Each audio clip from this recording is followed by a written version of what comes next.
Maafkan saya. Beri saya waktu 10 hari, saya akan berusaha membayarnya. Pemuda itu berlutut di tengah hujan deras.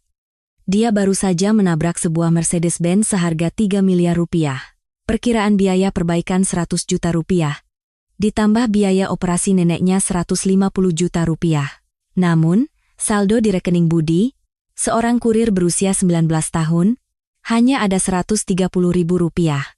Akan tetapi, di mata seorang direktur utama wanita, berusia 70 kontaan, yang terlihat hanyalah wajah pemuda itu yang sangat mirip dengan putranya yang telah meninggal 19 tahun lalu.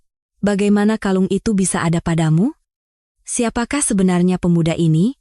Dan rahasia mengejutkan apa yang tersembunyi di balik kebakaran sebuah rumah sakit bersalin 19 tahun yang lalu? Malam itu, 4 Januari 2025, pukul 9 malam, hujan deras mengguyur jantung kota Jakarta. Curah hujan begitu lebat hingga jarak pandang sangat terbatas. Budi mencengkeram erat setir truk pikap tuanya. Wiper bergerak liar, tetapi air hujan menghantam kaca depan lebih cepat. Kaca spion kanannya retak, dan hanya menempel seadanya dengan lakban. Biaya operasi nenek 150 juta rupiah. Angka itu terus berputar di kepala Budi. Neneknya, yang didiagnosis menderita kanker lambung stadium 3, akan dioperasi minggu depan. Itulah sebabnya, hari ini pun ia harus mengantar paket hingga pukul 11 malam. Saat berbelok di tikungan sebuah gang, aspal yang basah tampak berkilauan. Budi menginjak rem, tetapi truknya mulai tergelincir. Tepat pada saat itu, dari arah berlawanan, sebuah Mercedes-Benz hitam muncul. Itu adalah S-Class. Lampu depannya yang menyilaukan menusuk mata Budi. Brak! Terdengar suara benturan keras saat kedua mobil itu bertabrakan. Truk Budi menabrak sisi samping sedan mewah itu. Akibat benturan, tubuh Budi terdorong ke depan, dan bahu kanannya menghantam pintu dengan keras. Aduh! Erang Budi. Rasa sakit yang tajam menjalar dari bahunya. Namun, ada yang lebih menakutkan dari itu. Mobil yang ditabraknya, sebuah Mercedes-Benz. Dan itu adalah S-Class tipe tertinggi. Memikirkan berapa biaya perbaikannya saja sudah membuatnya sesak napas.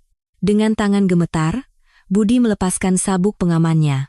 Setiap kali bahu kanannya bergerak, rasanya seperti ditusuk pisau, tetapi ia harus menahannya. Ia membuka pintu truk dan melompat keluar ke tengah hujan. Dari kursi pengemudi Mercy, seorang pria turun lebih dulu. Pria berusia 40-an tahun dengan setelan jas hitam. Dia adalah asisten pribadinya, Tirta Yasa. Apakah Anda baik-baik saja, Bu? Tanya Tirta ke arah kursi belakang Mercy sambil membuka payung. Pintu kursi belakang terbuka perlahan. Seorang wanita dengan setelan hitam yang elegan, yang pada pandangan pertama pun tampak luar biasa, turun dari mobil. Dia adalah Pertiwi Wulandari, seorang direktur utama berusia 70 tahun. Melihat wanita itu, Budi merasa kakinya lemas. Maafkan saya. Saya sungguh minta maaf. Budi membungkuk 90 derajat. Air hujan mengalir dari rambutnya ke tengkuk lehernya. Rambutnya yang basah menempel di dahi. Saya akan bertanggung jawab. Baik melalui asuransi atau apapun, saya akan menanggung semuanya. Suara Budi bergetar. Dia takut akan premi asuransi yang akan meroket, tetapi ia berusaha tidak menunjukkannya. Dalam kondisi bahkan tidak mampu membayar biaya operasi neneknya, kecelakaan seperti ini membuatnya benar-benar putus asa. Pertiwi memandang Budi dari bawah payungnya. Sosok pemuda yang berdiri di tengah hujan itu menarik perhatiannya. Kaos abu-abu yang basah kuyup menempel di tubuhnya, dan tangan kanannya memegangi bahu kirinya dengan erat. Namun, ada yang aneh. Mata Pertiwi perlahan membelalak. Mulutnya sedikit terbuka. Saat melihat wajah Budi, jantungnya serasa berhenti berdetak. Juna. Nama putranya yang telah meninggal keluar dari mulut Pertiwi. Arjuna Prakoso, putranya yang meninggal dunia dalam kebakaran sebuah rumah sakit bersalin 19 tahun yang lalu. Wajah Budi sangat mirip dengan Arjuna saat itu. Bentuk matanya sama, ujung mata yang sedikit turun, alis yang tebal, hidung yang mancung, dan bibir yang rapi. Seolah-olah Arjuna hidup kembali. Pertiwi melangkah maju. Meskipun terguyur hujan, ia mendekati Budi. Tirta buru-buru mengikutinya dengan payung. tetapi Pertiwi bahkan tidak peduli tubuhnya basah. Tepat pada saat itu, sesuatu berkilauan dari balik kaus Budi yang basah. Sebuah rantai tipis melingkar di lehernya. Dan di ujungnya, tergantung sebuah liontin kecil. Kalung berlian, napas Pertiwi seakan terhenti. Ia memegangi dadanya. Kakinya gemetar. Kalung itu adalah pesanan khusus yang dibuat Pertiwi 19 tahun yang lalu.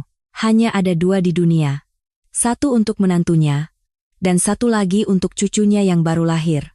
Namun, kebakaran di rumah sakit bersalin itu melenyapkan segalanya. Putranya, menantunya, dan juga kalung itu. Ia mendengar bahwa hanya cucunya yang selamat, tetapi kalung itu tidak pernah ditemukan di lokasi kebakaran. Namun kini, pemuda di hadapannya mengenakan kalung itu. Kamu. Suara Pertiwi bergetar. Matanya terasa panas.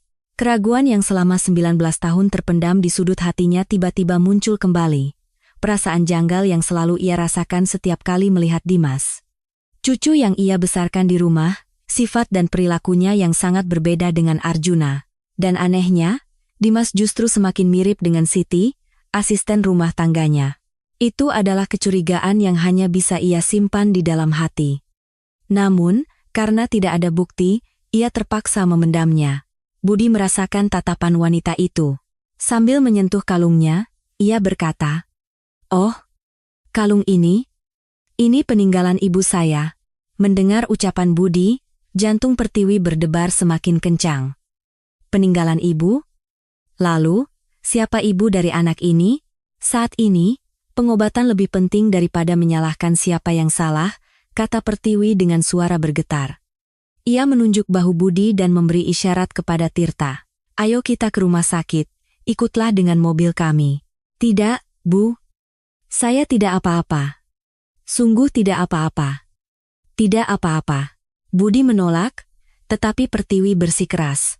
Kamu harus segera ke rumah sakit. Bahumu sudah bengkak sekali. Ucapan Pertiwi benar. Bahu kanan Budi sudah bengkak.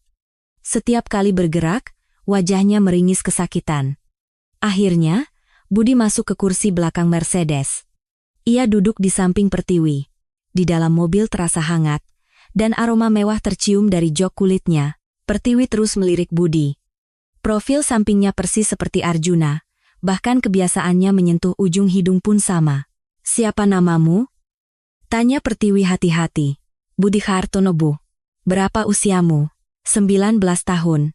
Jantung Pertiwi mulai berdetak lebih cepat. Usianya sama dengan Dimas. Mercedes itu melaju menembus hujan menuju rumah sakit. Pertiwi berpura-pura melihat keluar jendela sambil menahan air mata. Ia sudah bisa merasakan arti dari pertemuan takdir yang datang setelah 19 tahun ini. Budi, tanpa tahu mengapa ia berada di dalam mobil ini, terus memegangi bahunya. Pikirannya hanya dipenuhi kekhawatiran tentang neneknya. Jika malam ini ia tidak bisa menyelesaikan pengiriman paket, ia tidak akan mendapatkan upah. Lalu, bagaimana dengan biaya obat neneknya? Suara hujan mengetuk jendela mobil. Pertiwi melihat tangan Budi. Tangan yang kasar dan pecah-pecah. Tangan yang tidak seperti milik pemuda 19 tahun, melainkan tangan yang sudah usang karena bekerja keras. Ibu, maafkan saya. Jika diberi waktu, saya akan menanggung semua tanggung jawab. Budi sekali lagi menundukkan kepalanya. Pemandangan itu membuat hati Pertiwi semakin sakit. Meskipun bukan sepenuhnya salahnya, ia meminta maaf lebih dulu dan bersedia bertanggung jawab. Arjuna juga anak yang seperti itu.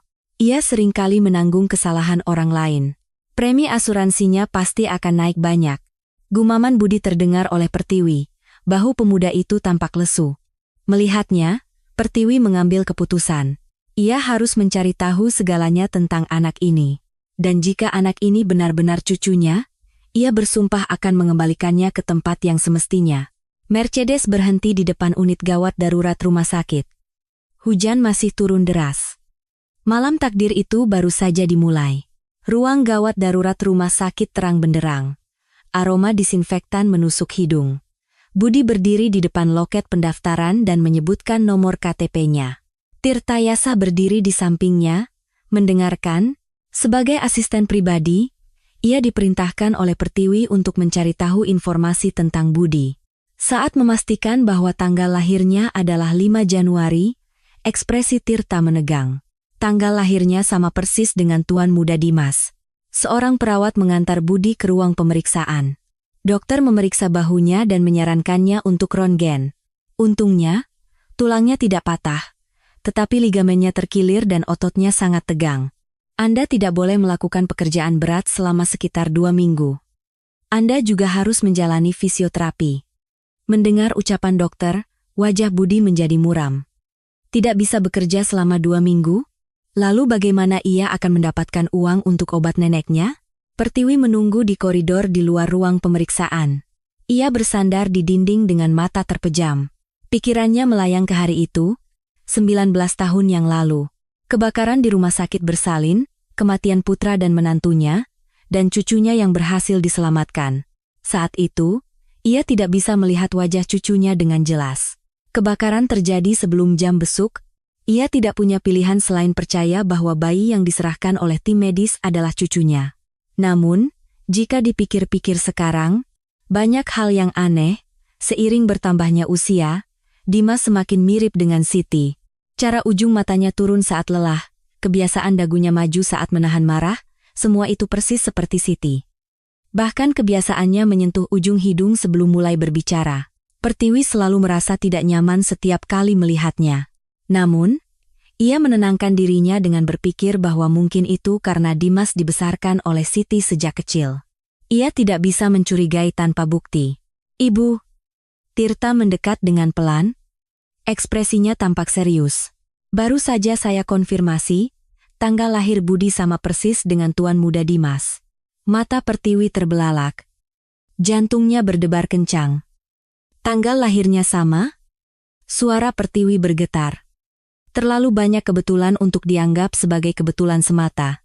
Wajah yang mirip Arjuna, tanggal lahir yang sama, dan kalung itu, pintu ruang pemeriksaan terbuka. Budi keluar dengan bahu diperban. Wajahnya pucat. "Budi, kamu tidak apa-apa?" tanya Pertiwi. Budi mengangguk.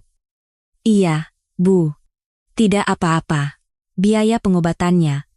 Budi merogoh sakunya. Tangannya gemetar saat mencoba mengeluarkan dompet. Saldo di rekeningnya setelah dikurangi untuk biaya rumah sakit nenek hanya Rp130.000. Apakah cukup untuk membayar biaya rumah sakit? Ia merasa pusing. Saat itu, seorang perawat berkata, biayanya sudah dilunasi. Budi menatap Pertiwi dengan kaget. Pertiwi mengangguk dengan ekspresi tenang. "Ibu, seharusnya tidak begini. Meskipun sulit saat ini, jika diberi waktu, saya pasti akan membayarnya." Budi membungkuk dalam-dalam. Melihat sikapnya, hati Pertiwi kembali tersentuh. Meskipun jelas dalam kesulitan ekonomi, ia tetap berusaha bertanggung jawab. Arjuna juga anak yang seperti itu. Itu masalah nanti. "Sekarang, pulihkan dulu dirimu," kata Pertiwi dengan lembut. Mereka keluar dari rumah sakit menuju tempat parkir. Hujan sudah sedikit reda, tetapi masih gerimis. Saat Budi hendak berjalan ke arah truknya, Pertiwi berkata, "Kamu tidak boleh menyetir hari ini. Biar kami antar pulang." "Tidak usah, Bu. Sungguh tidak apa-apa. Saya bisa." "Menyetir dengan bahu seperti itu hanya akan membuatmu lebih celaka." Ucapan Pertiwi benar. Budi hampir tidak bisa menggunakan bahu kanannya. Akhirnya, ia kembali masuk ke dalam Mercedes. "Di mana rumahmu?" tanya Tirta. "Di Manggarai, Pak. Dekat pasar," jawab Budi. Lokasinya tidak terlalu jauh dari kediaman mewah Pertiwi. Mobil mulai bergerak. Pertiwi diam-diam memandangi Budi. Lalu, ia perlahan membuka mulut. "Orang tuamu pasti sangat khawatir." Ekspresi Budi menjadi muram. "Saya dengar mereka meninggal saat saya masih kecil. Nenek yang membesarkan saya." "Nenekmu?" "Iya. Sekarang beliau sedang dirawat di rumah sakit. Kondisinya kurang baik." Suara Budi bergetar. Matanya memerah saat membicarakan neneknya. Hati Pertiwi terasa sesak. Jika anak ini benar-benar cucunya, betapa sulit hidupnya selama 19 tahun ini? Tanpa orang tua, hidup berdua dengan nenek yang sakit. Mobil memasuki gang yang gelap. Jalan sempit itu hanya diterangi oleh beberapa lampu jalan. Rumah-rumah petak tua dan kumuh berjejer rapat. "Turunkan saya di sini saja, Pak," kata Budi. Di depan sebuah tangga menuju rumah semi-basement, Pertiwi melihat keluar jendela. Sebuah rumah semi-basement yang tua dan berbau jamur. Budi turun dari mobil. Saat ia membungkuk untuk berterima kasih, kalungnya kembali berkilauan. Pertiwi tidak tahan lagi, ia menurunkan kaca jendela dan bertanya, "Kalung itu, benarkah peninggalan ibumu?" Budi menyentuh kalungnya. "Iya, Bu. Nenek bilang begitu. Katanya ini satu-satunya barang peninggalan ibu saya." Jantung Pertiwi berdetak seperti orang gila. Ia ingin bertanya lebih banyak, tetapi menahannya. "Sekarang bukan waktunya.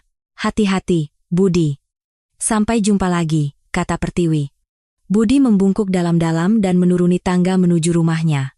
Mercedes keluar dari gang itu. Pertiwi memberi perintah kepada Tirta, cari tahu semua informasi tentang Budi Hartono. Dari kelahirannya sampai sekarang. Jangan ada yang terlewat satupun. "Baik, Bu," jawab Tirta. Ia juga merasakan ada sesuatu yang tidak biasa. Sesampainya di rumah, Pertiwi masuk ke ruang kerjanya. Ia membuka brankas. Di dalamnya, ada kotak kalung yang dibuat 19 tahun lalu. Saat dibuka, terlihat satu tempat yang kosong.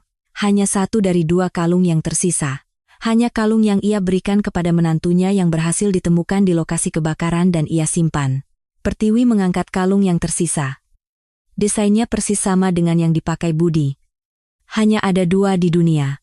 Saat itu, terdengar ketukan di pintu. "Nenek? Belum tidur?" Itu suara Dimas. "Masuk." Dimas membuka pintu dan masuk. Ia mengenakan piyama sutra. Kata Pak Tirta, "Nenek tadi kecelakaan?" "Nenek tidak apa-apa," tanya Dimas.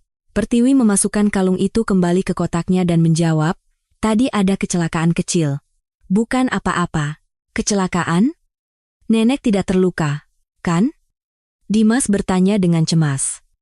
Tetapi Pertiwi tidak bisa merasakan ketulusan dalam suaranya. Itu hanya kekhawatiran formalitas. "Nenek tidak apa-apa. Sudah malam, tidurlah," kata Pertiwi dingin. Dimas memberi hormat dengan canggung lalu keluar. Pertiwi menghela napas melihat punggung Dimas. Selama 19 tahun ia membesarkannya sebagai cucu, tetapi tidak pernah ada ikatan batin. Seiring berjalannya waktu, perasaan asing itu justru semakin besar. Sebaliknya, Budi yang baru ia temui hari ini berbeda. Meskipun baru pertama kali bertemu, hatinya terasa tertarik. Bukan hanya karena wajahnya yang mirip Arjuna, sikap, cara bicara, dan setiap tindakannya menggerakkan hatinya. Pertiwi memandang keluar jendela. Hujan kembali deras. Malam itu, 19 tahun yang lalu, hujan juga turun seperti ini. Pertiwi memejamkan mata. Kecurigaan yang terpendam di sudut hatinya semakin membesar. Jika memang benar Budi adalah cucu kandungnya, dan Dimas bukan, lalu apa yang sebenarnya terjadi pada malam itu? 19 tahun yang lalu, keesokan paginya, Pertiwi memanggil Tirta. "Cari catatan pembuatan kalung itu. Kalung berlian yang dipesan khusus 19 tahun lalu." "Baik, Bu." Setelah Tirta pergi, Pertiwi memanggil asisten lainnya. "Cari tahu rumah sakit tempat nenek Budi dirawat. Katanya beliau sedang dirawat di sana. Periksa catatannya. Ia harus menyusun semua kepingan puzzle. Ia harus mengungkap kebenaran." Tangannya gemetar memikirkan kemungkinan bahwa ia telah dibohongi selama 19 tahun. Namun, sekarang bukan waktunya untuk terbawa emosi. Ia harus bergerak dengan tenang dan hati-hati. 19 tahun yang lalu, 5 Januari 2006. Di sebuah rumah sakit bersalin VIP paling mewah di Jakarta, suasana tegang terasa sejak subuh. Riana, istri dari Arjuna Prakoso, pewaris Nusantara Logistik, baru saja melahirkan. Bayinya sehat. Seorang putra. Arjuna dan Riana langsung pindah ke rumah sakit bersalin itu setelah melahirkan di rumah sakit rekanan. Kamar VIP-nya didekorasi seperti suite hotel, dengan ruang tamu dan kamar tidur yang luas, serta peralatan medis canggih. Bayi itu dirawat di ruang bayi terpisah oleh perawat profesional. Pertiwi berencana menjenguk sore itu. Ia menunggu tanpa pernah melihat wajah cucunya. Sesuai peraturan rumah sakit, kunjungan hanya diizinkan setelah ibu pulih dan stabil. "Ibu, mari kita berangkat." Pukul 3 sore, sopir datang menjemput Pertiwi. Dengan hati berdebar, Pertiwi masuk ke mobil. Hari ini akhirnya ia akan melihat wajah cucu yang sangat ia nantikan. Saat mobil menuju rumah sakit bersalin, ponsel sopir berdering mendadak. "Apa? Kebakaran?" Wajah sopir menjadi pucat pasi. Dengan tangan gemetar, ia menginjak pedal gas. "Ibu, katanya terjadi kebakaran di rumah sakit bersalin." Seluruh tubuh Pertiwi membeku. Jantungnya serasa berhenti. Ketika tiba di rumah sakit, asap hitam sudah membubung dari gedung. Beberapa mobil pemadam kebakaran dengan sirene meraung-raung menyemprotkan air. Api paling besar berkobar di lantai 3. Tempat kamar VIP berada. Juna. Riana. Pertiwi mencoba berlari masuk ke gedung. Tetapi petugas pemadam kebakaran menahannya. "Masuk sekarang sama saja bunuh diri, Bu. Kami sedang melakukan evakuasi, mohon tunggu." Pertiwi menangis histeris sambil ditahan oleh petugas. Lututnya lemas dan ia terduduk. Ia tidak tahu nasib putra, menantu, dan cucunya yang baru lahir. 30 menit terasa seperti neraka, asap semakin pekat, dan terdengar suara kaca jendela pecah karena panas. Saat itu, seorang petugas medis berlari ke arahnya. Jas putihnya sudah menghitam karena jelaga. "Kami turut berduka, Bu, Tuan Arjuna dan Nyonya Riana." Suara petugas itu bergetar. Keduanya tidak sadarkan diri, dan sulit untuk diselamatkan. Bayinya saat ini sedang dalam proses evakuasi. Dunia Pertiwi runtuh. Sementara itu, di ruang bayi yang terpisah, kekacauan mencapai puncaknya. Para perawat menggendong bayi satu persatu menuju tempat penampungan sementara. Mereka harus bergegas karena khawatir asap akan menyebar. Di tengah kekacauan itu, seorang wanita mondar-mandir di depan ruang bayi. Dia adalah Siti. Saat itu usianya akhir 20 konan. Ia melahirkan sendirian dan dirawat di rumah sakit bersalin itu. Mata Siti berbinar. Ia melihat boks bayi yang diselimuti kain VIP, tanda nama bayi Arjuna Prakoso tertempel di sana. Dan tepat di sebelahnya, terbaring putranya sendiri. Di boks dengan tanda nama bayi Siti. Siti mengambil keputusan dalam sekejap. Ia tidak bisa melewatkan kesempatan ini. Bagi dirinya yang seumur hidup miskin, ini adalah kesempatan emas. Siti dengan cepat menukar posisi kedua bayi itu. Lalu ia menggendong bayi VIP yang asli, putra Arjuna. Siti bergegas menuju bagian belakang gedung, ke tempat pembuangan sampah, saat ia hendak meletakkan bayi itu di lantai beton yang dingin. "Siti, apa yang kamu lakukan? Cepat kembalikan bayi itu." Terdengar suara tajam dari belakang. Itu adalah Lastri, ibu kandung Siti. Lastri, yang berusia 50 kama, datang membawakan sup untuk putrinya yang baru melahirkan dan menyaksikan kebakaran itu. Lastri berlari dan merebut bayi itu. Air matanya mengalir deras saat melihat bayi mungil itu hampir dibuang ke lantai yang dingin. "Aku bahkan tidak tahu siapa ayahnya. Bagaimana aku bisa membesarkannya sendirian?" kata Siti dingin.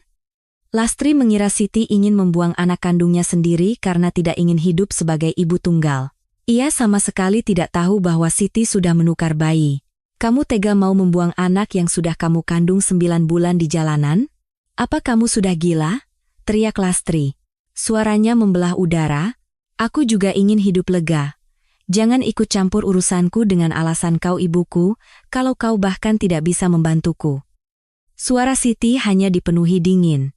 Lastri menatap lurus ke arah putrinya. Matanya penuh dengan penghinaan dan kemarahan. "Dasar gila. Jangan hidup berbuat dosa. Apa pantas membuang darah dagingmu sendiri di jalanan yang dingin ini? Binatang saja tidak akan melakukan ini."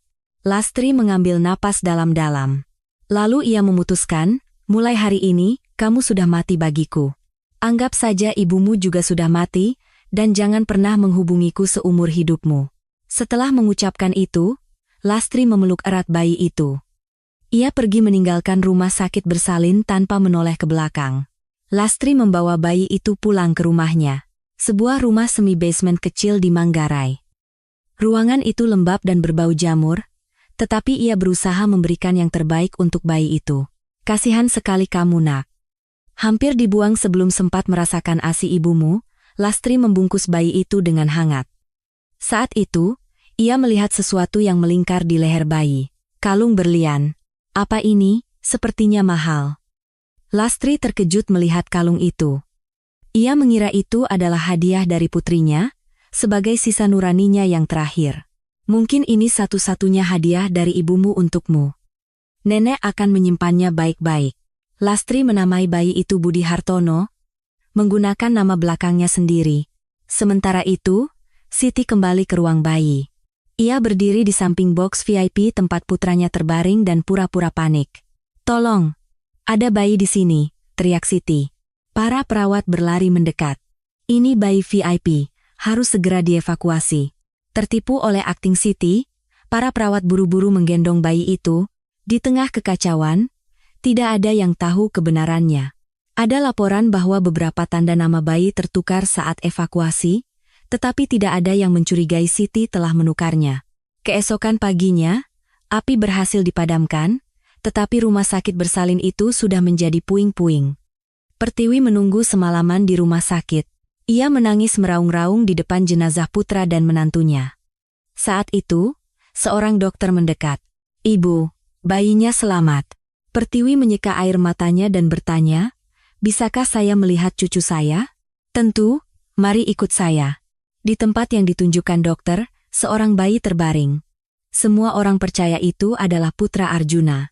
Pertiwi melihat bayi itu untuk pertama kalinya. Bayi mungil yang baru berusia 1 hari. Karena tidak bisa melihat wajahnya dengan jelas, ia percaya tanpa ragu bahwa itu adalah cucu kandungnya. Kalungnya tidak ada. Gumam Pertiwi pada dirinya sendiri. Kalung berlian bayi itu tidak terlihat. Mungkin hilang saat kebakaran. "Situasinya sangat kacau," jawab seorang perawat. Pertiwi menggendong bayi itu. Terasa hangat. Ia berpikir, meskipun kehilangan putra dan menantunya, setidaknya ia berhasil menyelamatkan cucunya. "Mulai sekarang, nenek yang akan melindungimu," bisik Pertiwi. Ia memberinya nama baru, Dimas Wijoyo. 19 tahun kemudian, cucu yang asli tumbuh dalam kemiskinan di sebuah rumah semi-basement. Cucu palsu tumbuh dalam kemewahan di sebuah rumah megah. Dan takdir, pada suatu malam hujan badai, mempertemukan mereka kembali. 3 tahun yang lalu, musim semi 2022. Di sebuah ruang kelas SMA swasta ternama di Jakarta, hari pertama semester baru. Budi, dengan seragam bekas, duduk di bagian belakang kelas. Seragam yang ia beli bekas itu lengannya sedikit kependekan. Sepatunya pun solnya sudah tipis dan berdecit setiap kali ia berjalan. Matanya merah karena semalam ia bekerja paruh waktu di sebuah minimarket. Ia harus bekerja setiap malam untuk membiayai pengobatan neneknya. Ia menahan kantuk di kelas dengan menusuk-nusuk punggung tangannya dengan pensil mekanik. Pintu kelas terbuka dengan kasar. Dimas masuk. Ia memegang smartphone terbaru dan mengenakan tas bermerek. Dimas melihat Budi, lalu menutup hidungnya dengan jari. "Hei, kok bau aneh ya di sini?" kata Dimas dengan suara keras. Teman-temannya terkekeh. "Budi Hartono? Nama kok kampungan sekali?" Dimas berdiri di depan meja Budi. Budi hanya menunduk tanpa berkata apa-apa. Ia tahu jika merespons, ia akan semakin diganggu. Waktu makan siang. Budi mengeluarkan bekalnya. Nasi goreng buatan neneknya subuh tadi. Dimas mendekat. "Makan apa itu? Sampah ya?" Dimas mengangkat kotak bekal Budi, lalu menumpahkannya di atas kepala Budi. Nasi goreng tumpah di rambut dan bahu Budi. Kelas menjadi sunyi. Semua orang tahu Dimas adalah cucu dari Direktur Utama Nusantara Logistik. Budi perlahan berdiri, membersihkan nasi dari bajunya dan pergi ke toilet. Di cermin, ia melihat butiran nasi menempel di rambutnya. Ia mencuci rambutnya dengan air dingin. Air mata hampir jatuh, tetapi ia menahannya. Memikirkan neneknya, hal seperti ini bukan apa-apa. Keesokan harinya, gangguan Dimas berlanjut. Ia menggeledah tas Budi dan mengeluarkan dompetnya. Di dalamnya hanya ada 3 lembar uang Rp1.000. "Dasar gembel," kata Dimas sambil mengambil uang itu dan hendak melemparkannya keluar jendela. Untuk pertama kalinya, Budi melawan. Hentikan. Aku tidak punya salah padamu. Suara Budi tenang tetapi tegas. Dimas menyeringai. Berani sekali kau menggonggong. Setelah pelajaran selesai, wali kelas memanggil Dimas. Dimas? Saya dengar kamu sering mengganggu temanmu? Siapa yang bilang? Ada buktinya? Dimas tertawa sinis. Bapak, apa Bapak sanggup menanggung risikonya? Sepertinya Bapak tidak tahu siapa keluarga saya. Wajah wali kelas menegang. Ia tahu Dimas adalah cucu sang direktur utama. Malam itu, Pertiwi datang ke sekolah. Ia menerima laporan tentang perilaku Dimas. Di ruang guru, Pertiwi menundukkan kepala kepada wali kelas. Maafkan saya. Sepertinya saya terlalu memanjakan cucu saya. Lalu ia berbalik menghadap Dimas. Tatapannya dingin. Dimas, kepribadianmu lebih penting dari nama keluarga. Kalau berbuat salah, kamu harus bertanggung jawab. Dimas hanya mengangguk tanpa menjawab. Dalam hatinya, ia sama sekali tidak merasa bersalah. Sesampainya di rumah, Siti berlari menyambut Dimas. Tuan muda, tidak apa-apa? Ada yang terluka. Suara Siti bergetar. Ia memegangi lengan Dimas dan mengusap dahinya dengan kedua tangannya. Seperti induk yang melindungi anaknya. Pertiwi melihat pemandangan itu dan merasa aneh. Kenapa seorang asisten rumah tangga begitu khawatir pada Dimas? Siti, apa ada sesuatu antara kau dan Dimas yang tidak aku ketahui? Gumam Pertiwi dalam hati. Sudut hatinya terasa dingin. Setelah itu pun, Dimas terus mengganggu Budi. Ia pernah mendorong Budi di toilet bersama teman-temannya. Pergi sana kerja paruh waktu, dasar miskin. Dimas mendorong dada Budi. Budi terbentur ke dinding. Hidup di dasar jurang, beraninya kau menatapku. Budi tidak menjawab apa-apa. Ia hanya diam-diam bangkit dan kembali ke kelas. Budi tidak tahan lagi. Sulit baginya untuk menyeimbangkan kerja paruh waktu di minimarket dan sekolah, ditambah lagi dengan gangguan dari Dimas, tubuh dan pikirannya hancur. Akhirnya, setelah semester pertama kelas 1 berakhir, ia memutuskan untuk berhenti sekolah. Dimas tertawa sinis mendengar kabar Budi berhenti sekolah. Akhirnya tidak terlihat lagi. Lega rasanya. 2 tahun berlalu. Budi menjadi seorang kurir dan bekerja dengan rajin.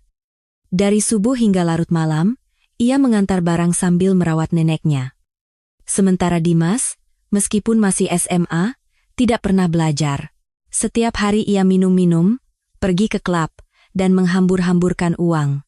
Nasihat Pertiwi tidak ada gunanya. Setiap kali melihat Dimas, Pertiwi hanya bisa menghela napas. Arjuna adalah anak yang rajin dan bertanggung jawab. Kenapa Dimas seperti ini? Sombong, malas, dan suka merendahkan orang lain. Sifat itu menurun dari siapa? Suatu hari, Pertiwi tidak sengaja mendengar percakapan Dimas dengan Siti. Tuan muda, hari ini mau makan apa? Suara Siti penuh dengan kasih sayang. Tatapan matanya pada Dimas juga berbeda. Pertiwi yakin, sesuatu yang salah telah terjadi di rumah sakit bersalin 19 tahun lalu. Kecurigaan bahwa bayinya tertukar semakin kuat. Malam itu, Pertiwi memanggil Dimas. Dimas, apa kau ingat waktu SMA dulu kau mengganggu temanmu sampai nenek dipanggil ke sekolah? Ekspresi Dimas menegang. Kenapa membahas masa lalu lagi? Kenapa kau begitu sering mengganggunya? Tanya Pertiwi. Dimas mengangkat bahu. Entahlah. Tatapannya menyebalkan. Arjuna bukan anak seperti itu, gumam Pertiwi dalam hati. Matanya terasa panas. Setelah Dimas pergi, Pertiwi memutuskan, jika Budi adalah cucu kandungnya, ia bersumpah akan mengembalikannya ke tempat yang semestinya. Pertiwi tidak bisa tidur semalaman. Wajah Budi terus terbayang, dan kalung berlian di lehernya, ia tidak bisa melupakannya. Pukul 5 subuh, Pertiwi bangkit dari tempat tidur. Di luar masih gelap, hujan semalam sudah berhenti, tetapi langit masih mendung. Pertiwi menuju ruang kerjanya. Membuka brankas dan mengeluarkan kembali kotak kalung 19 tahun lalu. Melihat kalung menantunya yang tersisa, ia membandingkannya dengan yang dipakai Budi. Sama persis, gumam Pertiwi. Tangannya bergetar. Tepat pukul 7 pagi, Pertiwi memanggil Tirta. Sudah ketemu catatan pembuatan kalungnya? Sudah, Bu? Ada catatan pesanan khusus 19 tahun lalu di sebuah toko perhiasan di kawasan Menteng. Tirta menyerahkan dokumen. Pertiwi membacanya sekilas. Toko itu masih ada. Masih, Bu. Pemiliknya juga masih sama. Pertiwi mengangguk. Cari tahu apakah Budi menjual kalung itu dan dapatkan kembali kalung itu. Baik, Bu. Sudah ketemu rumah sakit tempat nenek Budi dirawat? Sudah, Bu. Di rumah sakit universitas di daerah Salemba. Nyonya Lastri, 70 tahun, dirawat karena kanker lambung stadium 3. Pukul 2 siang, Tirta kembali. Di tangannya ada sebuah kotak beludru merah. Saya menemukannya, Bu. Sebuah toko emas di Jatinegara membelinya kemarin pagi. Tirta menyerahkan kotak itu. Dengan tangan gemetar, Pertiwi membukanya. Di dalamnya, ada kalung yang sama dengan yang dipakai Budi. Pertiwi meletakkannya berdampingan dengan kalung yang ia simpan. Pertiwi menatap kedua kalung itu lama. Tirta. Iya, Bu. Kita ke rumah sakit sekarang. Suara Pertiwi penuh dengan tekad. Di dalam mobil menuju rumah sakit, Pertiwi terus memainkan kalung itu. Sesampainya di rumah sakit, Pertiwi menanyakan kamar Nyonya Lastri di bagian informasi. Lantai 5, kamar 5112. Bu, mereka naik lift ke lantai 5. Sambil berjalan di koridor, ia memeriksa nomor kamar. Saat berdiri di depan kamar 512, Pertiwi berhenti sejenak. Dari balik pintu, terdengar suara pelan. Nenek, tidak apa-apa? Perlu kupanggilkan perawat untuk minta obat pereda nyeri? Itu suara Budi. Mendengar suara itu, hati Pertiwi terasa hangat. Pertiwi mengambil napas dalam-dalam, lalu mengetuk pintu. Masuk, terdengar suara Budi. Saat membuka pintu, Budi dan Lastri menatap Pertiwi dengan kaget. Ibu Direktur. Budi langsung berdiri. Bahunya yang cedera kemarin membuatnya meringis, tetapi ia segera memberi hormat. Aduh, Ibu Direktur, ada apa gerangan kemari? Lastri mencoba bangkit dari tempat tidur. Tetaplah berbaring. Pasien tidak boleh bangun, kata Pertiwi. Lalu ia memperhatikan Lastri dengan saksama. Lastri yang berusia 70 tampak sangat kurus. Wajahnya pucat karena berjuang melawan kanker, dan tangannya kurus kering. Namun, tatapan matanya tajam. Salam kenal. Saya Pertiwi Wulandari. Pertiwi memperkenalkan diri dengan sopan. Direktur Utama Nusantara Logistik, ya. Saya dengar Budi saya kemarin membuat kesalahan besar. Lastri berkata hati-hati sambil melirik Pertiwi. Bukan begitu. Sebenarnya, ada yang ingin saya sampaikan, kata Pertiwi hati-hati. Lalu ia menatap Budi. Budi, kemarin kau menjual kalung ini ke toko emas, kan? Wajah Budi memerah. Ah, iya. Padahal saya bilang itu peninggalan ibu, tapi baru sehari sudah saya jual. Saya malu. Kalung itu sudah saya temukan. Pertiwi mengeluarkan kotak. Budi dan Lastri menatap kotak itu dengan kaget. Kenapa ibu? Budi bingung. Pertiwi membuka kotak itu dan menunjukkan kalungnya. Lalu ia membuka kotak lain yang ia bawa. Hanya ada 2 kalung seperti ini di dunia. Suara Pertiwi bergetar. 19 tahun yang lalu, saya memesannya secara khusus. 1 untuk menantu saya, dan 1 lagi untuk cucu satu-satunya saya. Mata Budi dan Lastri membelalak. Tetapi kebakaran di rumah sakit bersalin melenyapkan segalanya. Putra saya, menantu saya, dan salah satu dari kalung ini. Pertiwi menatap lurus ke arah Budi. Budi, bagaimana kau bisa memiliki kalung ini? Budi menatap Lastri. Lastri menggigit bibirnya, tampak bimbang. Saat saya membawa Budi, kalung itu sudah ada di lehernya. Kata Lastri dengan suara bergetar. 19 tahun lalu, saat kebakaran di rumah sakit bersalin, saya yang membawa anak ini. Kalung itu ada di lehernya. Seluruh tubuh Pertiwi gemetar. Kalau begitu Budi. Bukan, Bu. Anak ini adalah anak yang dilahirkan putri saya. Kata Lastri tegas. Namun, tidak ada keyakinan dalam suaranya. Pertiwi mengeluarkan dokumen dari tasnya. Kita lakukan tes DNA. Jika ada yang salah, kita harus memperbaikinya sekarang juga. Suara Pertiwi penuh dengan permohonan. Budi tampak syok. Pikirannya kosong mendengar kemungkinan bahwa ia adalah cucu dari Direktur Utama Nusantara Logistik. Saya adalah cucu nenek. Itu tidak akan pernah berubah. Budi memegang erat tangan Lastri. Air mata mengalir di pipi Lastri. Nenek yang membesarkan saya. Bagi saya, itu yang paling berharga. Suara Budi juga bergetar. Pertiwi merasa sakit melihat pemandangan itu. Ia bisa merasakan betapa kuat ikatan mereka berdua selama 19 tahun. Aku tidak bermaksud menyakiti kalian, kata Pertiwi lembut. Aku hanya ingin tahu kebenarannya. Aku ingin menyelesaikan keraguan yang sudah kupendam selama 19 tahun. Budi berpikir sejenak. Lalu perlahan mengangkat kepalanya. Baik, saya akan melakukan tes DNA. Jika tidak, rasanya akan terus mengganjal. Mari kita pastikan apakah saya benar-benar cucu ibu atau bukan. Lastri memegang tangan Budi lebih erat. Budi, jika itu yang kau inginkan, ayo kita lakukan. Suara Lastri dipenuhi emosi yang campur aduk.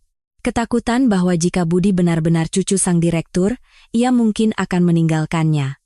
Pertiwi memberi isyarat kepada Tirta. Tirta mengeluarkan dokumen yang sudah disiapkan. Saya sudah membuat janji untuk tes besok pagi di rumah sakit ini. Baik. Saya mengerti. Budi menunduk. Pertiwi berdiri dan berkata, dan satu hal lagi. Terlepas dari hasil tes, saya akan menanggung semua biaya pengobatan Nyonya Lastri. Tidak, Bu, itu. Budi mencoba menolak, tetapi Pertiwi bersikeras. Ini adalah tanda terima kasih saya karena telah membesarkan Budi selama 19 tahun. Tolong jangan menolak. Lastri menangis. Seumur hidup ia miskin dan berusaha yang terbaik untuk Budi, dan sekarang ia menerima bantuan seperti ini. Keluar dari kamar rawat, Pertiwi berhenti sejenak di koridor. Jantungnya berdebar-debar. Jika Budi benar-benar cucunya, dan Dimas adalah palsu, saat di mana kebohongan selama 19 tahun akan terungkap semakin dekat. Pertiwi mengepalkan tangannya. Apapun kebenarannya, ia siap menerimanya. Di dalam kamar, Budi dan Lastri saling berpandangan. Nenek, jangan terlalu khawatir. Budi memegang erat tangan Lastri. Nenek tahu, Budi. Nenek tahu segalanya. Lastri memeluk Budi dan mengelus kepalanya.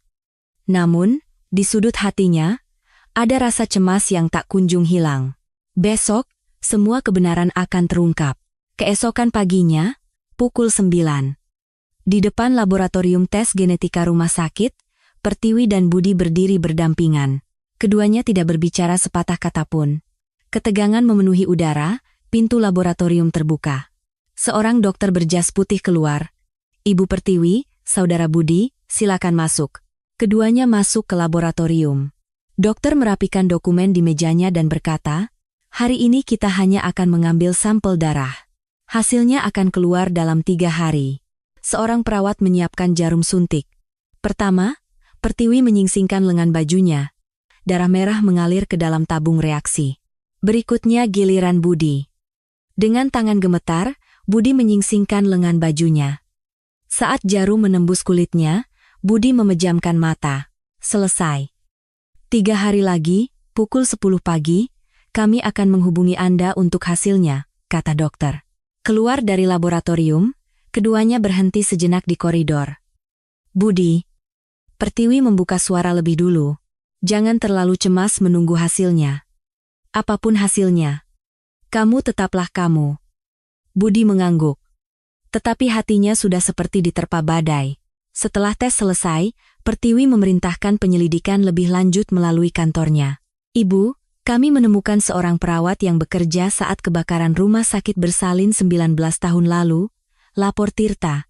Apa katanya? Dia bilang ruang bayi sangat kacau saat itu. Mereka sibuk mengevakuasi bayi-bayi, dan ada kemungkinan tanda nama tertukar. Tatapan Pertiwi menajam. Kecurigaannya semakin menjadi keyakinan. Akhirnya, hari pengumuman hasil tiba. Di ruang konseling rumah sakit, Pertiwi dan Budi duduk berhadapan. Dokter masuk dengan ekspresi serius, sambil memegang lembar hasil. Saya akan sampaikan hasilnya. Dokter membuka lembar hasil. Tangan Budi bergetar. Hubungan kekerabatan, 99,9%. Ruang konseling menjadi sunyi. Pertiwi menangis tanpa suara. Setelah 19 tahun, ia akhirnya menemukan cucu kandungnya. Budi menatap kosong lembar hasil itu. Di bagian atas, tertulis namanya. Dengan tangan gemetar, Pertiwi memegang tangan Budi. Budi. Suara Pertiwi bergetar. Setelah 19 tahun, akhirnya aku menemukanmu. Budi tidak bisa berkata apa-apa. Bahwa ia benar-benar cucu Direktur Utama Nusantara Logistik, bahwa dirinya yang hidup miskin di rumah semi-basement ternyata adalah pewaris konglomerat. Nenek. Nenek saya bagaimana? Budi akhirnya bisa bicara. Beliau akan selamanya menjadi nenekmu. Keluarga sejatimu yang telah membesarkanmu, jawab Pertiwi. Keluar dari ruang konseling, Pertiwi langsung menelepon direktur rumah sakit. Pindahkan kamar Nyonya Lastri ke kelas VIP. Tambahkan juga perawat 24 jam. Baik, Bu Direktur. Pertiwi ingin memberikan yang terbaik. Karena beliau adalah orang yang telah membesarkan cucunya selama 19 tahun. Kembali ke kamar Lastri, Budi duduk di samping neneknya. Nek, hasilnya sudah keluar. Lastri bisa tahu hanya dari ekspresi Budi.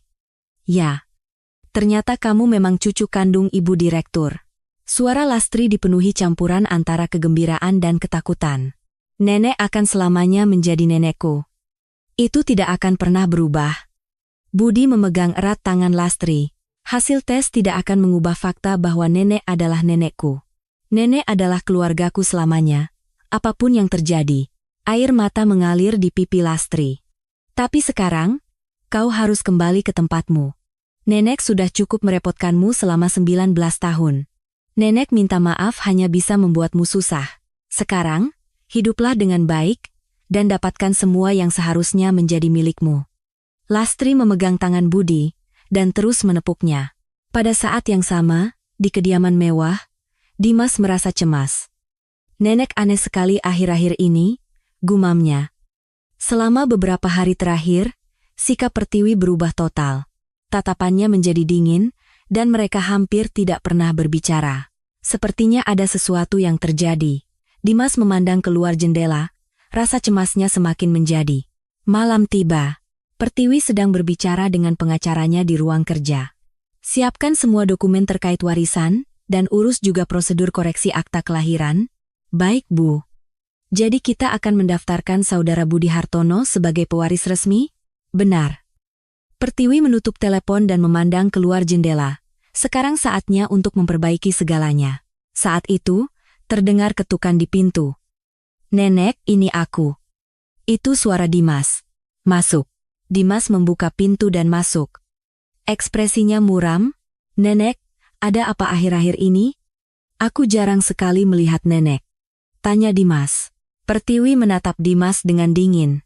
Dimas. Ternyata kau bukan cucuku. Mendengar ucapan Pertiwi, wajah Dimas menjadi pucat pasi. Ah, apa maksud nenek? Suara Dimas bergetar.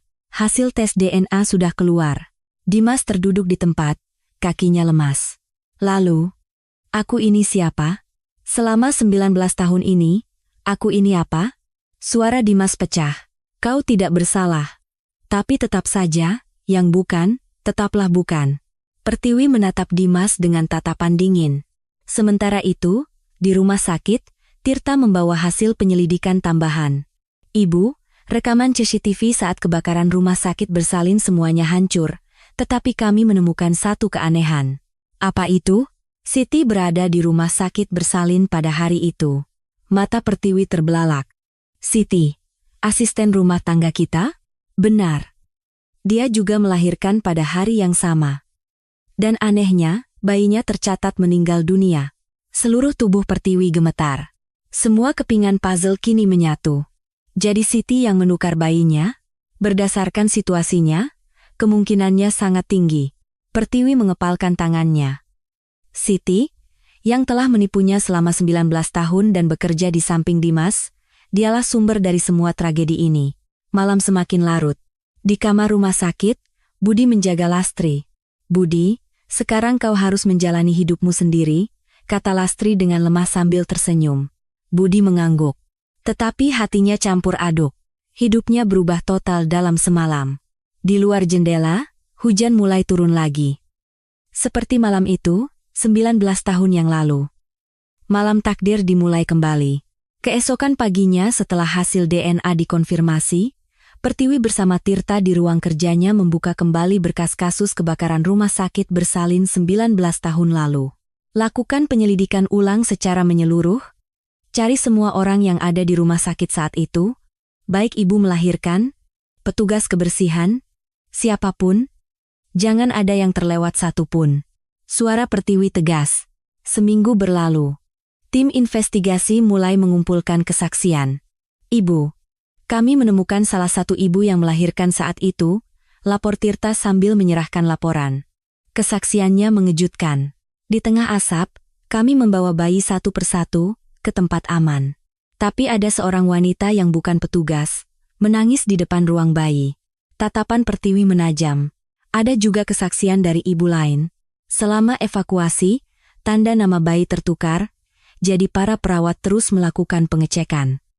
Benar-benar kacau. Kesaksian penjaga keamanan malam juga ditambahkan. Ada seorang wanita yang bukan wali pasien mondar-mandir di depan ruang bayi. Agak aneh, tapi karena ada kebakaran, saya tidak sempat memikirkannya. Pertiwi menggabungkan semua kesaksian. Dan ia sampai pada satu kesimpulan. Siti yang menukar bayinya. Saat itu, Tirta masuk dengan tergesa-gesa. Ibu, kami menemukan video dari lokasi kebakaran 20 tahun lalu. Tirta menyerahkan tablet. Itu adalah video yang direkam oleh warga saat itu dan telah direstorasi secara digital. Gambarnya goyang, tetapi terlihat punggung seorang wanita yang menggendong bayi berlari keluar dari asap. Postur dan perawakannya cocok dengan Siti. Dan yang paling menentukan, selimut yang membungkus bayi itu adalah selimut khusus untuk bayi VIP. Panggil Siti sekarang juga. Suara Pertiwi dingin. 30 menit kemudian, Siti masuk ke ruang kerja. Anda memanggil saya, Bu? Siti memberi hormat dengan sopan. Pertiwi menatap lurus ke arah Siti. Duduk. Siti duduk di kursi. Wajahnya tenang, tetapi jarinya sedikit gemetar. Pertiwi meletakkan dokumen berisi kesaksian satu persatu di depan Siti. 19 tahun lalu, saat kebakaran di rumah sakit bersalin, kau ada di sana, kan? Wajah Siti menegang. Iya. Bagaimana dengan bayimu? Tanya Pertiwi. Meninggal. Karena kebakaran, suara Siti bergetar. Pertiwi meletakkan tablet berisi video di depan Siti. Lihat video ini. Di layar, terlihat seorang wanita menggendong bayi keluar dari asap. Siapa wanita ini? Tanya Pertiwi. Wajah Siti menjadi pucat pasi. Bibirnya bergetar. Saya tidak tahu. Jangan bohong. Postur dan perawakannya, semuanya cocok denganmu. Pertiwi menunjuk selimut di video. Dan selimut ini adalah selimut khusus bayi VIP. Kau keluar sambil menggendong bayi VIP, kan? Siti tidak bisa berkata apa-apa. Keringat dingin mengalir di dahinya. Kesaksian dan video ini, semuanya menunjuk padamu. Suara Pertiwi semakin dingin. Setelah lama terdiam, Siti akhirnya membuka mulut. Saya hanya ingin anak saya tidak hidup seperti saya. Hanya itu. Pertiwi berdiri dengan geram. Aku akan menuntutmu. Penukaran bayi, penelantaran, penipuan, semua tuduhan. Siti ikut berdiri. Ibu. Dimas. Dimas tidak bersalah, teriak Siti. Dimas tidak bersalah. Tapi kau seharusnya tidak melakukan itu, kata Pertiwi dingin. Malam itu, Siti menghilang. Di kamarnya, hanya barang-barang penting yang hilang. Ia kabur. Keesokan paginya, Pertiwi memanggil Dimas. Dimas. Seolah sudah menebak segalanya. Tampak pucat. Nenek. Suara Dimas bergetar. Pertiwi menyerahkan sebuah amplop. Di dalamnya ada uang pesangon 100 juta rupiah dan tiket pesawat ke New York. Mulai sekarang, hiduplah dengan caramu sendiri.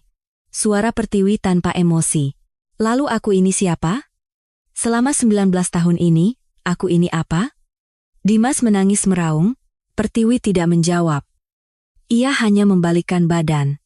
Hari itu, Dimas berangkat ke Amerika. Di bandara, ia melihat kembali ke arah Indonesia untuk terakhir kalinya. Tempat ia tinggal selama 19 tahun, kini menjadi tempat yang tidak akan pernah bisa ia kunjungi lagi. Sementara itu, Pertiwi melacak keberadaan Siti. Tirta dan tim investigasi bergerak menyisir semua tempat yang mungkin, dari rumah kos, motel, hingga tempat pemandian umum. 3 hari kemudian, jejak Siti ditemukan di sebuah rumah kos di pinggiran Jakarta. Tetapi ia sudah pergi. Di kamar, hanya tersisa foto Dimas. Pertiwi menghela napas melihat foto itu. Kita lihat saja sampai mana kau bisa lari. Saat itu, telepon berdering. Ibu, ada telepon dari kejaksaan. Surat perintah penangkapan untuk Siti sudah dikeluarkan. Pertiwi mengangguk. Bagus. Kali ini, tangkap dia.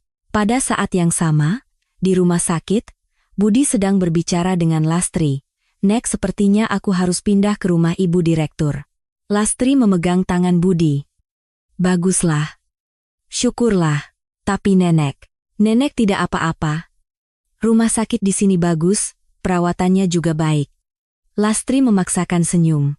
Budi memeluk Lastri dengan erat. Aku akan datang setiap hari. Setelah Nenek sembuh, kita akan tinggal bersama. Lastri menepuk-nepuk punggung Budi. Malam tiba. Pertiwi membawa Budi pulang. Melihat rumah megah itu, Budi ternganga. Mulai sekarang, ini rumahmu, kata Pertiwi. Budi melangkah masuk melewati pintu depan. Lantai marmer berkilauan, dan lampu gantung raksasa bersinar terang. Para pelayan berbaris dan memberi hormat. Selamat datang, Tuan Muda. Budi membungkuk canggung. Panggilan Tuan Muda terasa asing. Pertiwi mengantar Budi ke lantai 2. Mulai hari ini kamarmu. Jika butuh apa-apa, katakan saja. Budi melihat sekeliling kamar. Dari jendela, terlihat taman. Meskipun malam, taman itu terang benderang oleh lampu. Budi. Panggil Pertiwi pelan. Iya, maafkan aku. Aku terlambat 19 tahun. Air mata menggenang di mata Pertiwi. Budi memegang tangan Pertiwi. Tidak terlambat. Setidaknya kita sudah bertemu sekarang. Keduanya berdiri seperti itu untuk waktu yang lama. Saat itu, Tirta masuk dengan tergesa-gesa. Ibu, kami menemukan Siti. Mata Pertiwi terbelalak. Di mana? Di sebuah motel di daerah Tangerang. Polisi sudah bergerak. Pertiwi mengepalkan tangannya. Akhirnya, saatnya semua kebenaran terungkap. Tetapi Pertiwi tahu, pesta kembang apinya belum benar-benar dimulai. Di sebuah rumah kos kumuh di Tangerang, Siti duduk di kamar sempit, bersandar di dinding, ia melihat berita di ponselnya. Pergantian pewaris Nusantara Logistik. Tuan Muda Dimas digantikan oleh Tuan Muda Budi yang ditemukan setelah 19 tahun. Tangan Siti gemetar membaca artikel itu. Berita bahwa Dimas diusir dari rumah Pertiwi. Tidak mungkin. Siti memukul dinding. Anakku. Gara-gara siapa anakku jadi begini? Mata Siti dipenuhi kegilaan. Rahasia yang ia sembunyikan selama 19 tahun terungkap.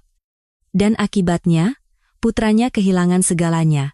Kabar tentang penyelidikan juga sampai ke telinganya. Surat perintah penangkapan akan segera keluar. Siti melihat ke cermin. Wajahnya tampak kuyu. Dulu ia adalah asisten rumah tangga yang hidup mewah di rumah direktur utama, sekarang ia menjadi buronan. Pertiwi membuang anakku. Dia merebut seluruh hidupku. Siti sampai pada kesimpulan yang menyimpang. Ia melupakan kejahatan yang ia lakukan dan menyalahkan semuanya pada Pertiwi. Malam itu, Siti memutuskan untuk balas dendam. Pukul 3 dini hari. Siti, mengenakan hoodie hitam, keluar dari rumah kos. Di tangannya ada korek api dan botol plastik berisi bensin. Ia naik taksi menuju kediaman mewah Pertiwi di Jakarta Selatan. Turun di dekat rumah itu, Siti berjalan di sepanjang pagar, memeriksa posisi para penjaga. Karena sudah larut malam, penjagaan agak longgar. Siti berputar ke belakang pagar. Ada sebuah pintu kecil yang menuju ke taman. Sebuah jalan rahasia yang ia ketahui setelah bekerja selama 19 tahun. Pintunya terkunci, tetapi Siti tahu kata sandinya. Bip, bip. Pintu terbuka. Siti masuk ke taman. Dengan langkah tanpa suara, ia mendekati rumah. Ia berdiri di depan jendela ruang tamu lantai 1. Jendelanya sedikit terbuka. Siti mengeluarkan bensin dari botol. Ia menyiramkan bensin melalui celah jendela. Bensin meresap ke gorden. Ia mengeluarkan korek api. Tangannya gemetar.